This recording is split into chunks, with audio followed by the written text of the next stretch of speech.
Hey everyone, and welcome back to our biweekly show for Abolish, Vandy, IFC, and Pan-Hellenic Greek Life.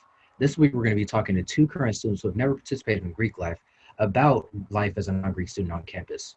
Today we have myself and Cooper Scanlon. Thanks for joining us this week, Cooper. Why don't you start us off?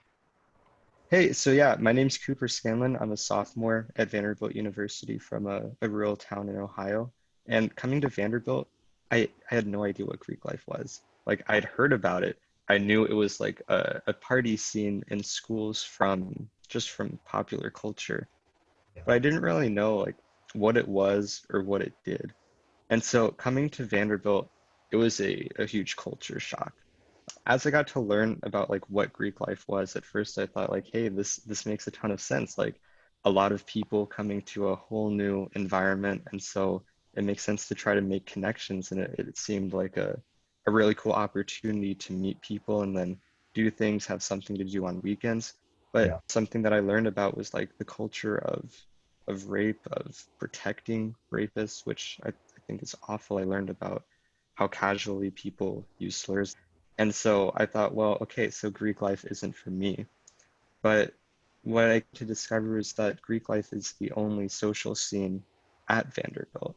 I think that's a huge issue. I don't think that any one scene should control, make up the entire social scene. And I think it's especially problematic when the social scene has a history of exclusion based on race, based on class, based on sexuality, based on gender, all of these awful things that come along with it. And I think that if you look at it from an objective standpoint, like not from a holistic one, not from a standpoint where you say, well, these institutions have been at Vanderbilt for hundreds of years, they make a large portion of donors, right? But if you look at it from what it is, I mean, you have an organization that has a long history of hazing, a long history of hurting women, hurting people of color, hurting people who come from backgrounds that aren't very wealthy, that I don't think that it has a place on Vanderbilt's campus. And I think that that's what the focus should be on. Instead of the all of the reasons why Greek life has been here, why it's stuck to Vanderbilt, I think we need to focus on why it ought to go. The few times that I did try to give it a try and like go to a Greek party or something, I was really met with a lot of resistance. And I think the biggest example for me was when I went to a party one night. I went with a large number of other Black students, and we all came in one big group, and we were all waiting to be let in. And it seemed as if like everybody else was just funneling around us.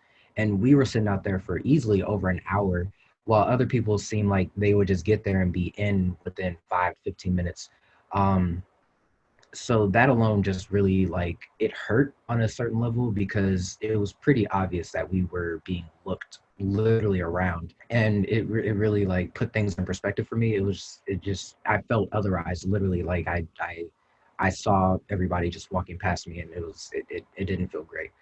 And so yeah, I'm really happy to be serving on the Beyond Abolition committee in the Abolish Greek Life movement. And that kind of focuses on what a world without Greek life looks like, what happens next. And my vision for it is one where student organizations get to have that capital. They get to have the space to host events. Greek life is bankrolled by students. It has significantly more money than any organization has. But I mean, coming from Vanderbilt with billions of dollars in endowment, I would hope that some money could be spared for student organizations. I came on campus very neutral about Greek life, and even though I didn't participate in it, just seeing how it went from a surface level and then hearing about it on a deeper level, it just made me dislike it even more. And I'm really rooting for the point where we can realize that this is not necessary, and you don't have to be a part of Greek life to be accepted or to have fun or to make friends or anything on that general spectrum. Um, so yeah, thanks so much for joining us this week, Cooper. And I hope that this week's show has really put things in perspective for everybody watching about, how Greek life it doesn't have to be a cornerstone to enjoy yourself in college. For more information, find us on Instagram at Abolish Vandy IFC and Panhellenic, or you can go to our website, abolishvandyifc and panhellenic.wordpress.com. To get in contact, you can DM us on Instagram, or you can email us at abolishvandyifc and panhellenic@gmail.com. Thanks so much for watching, you guys, and have a great week.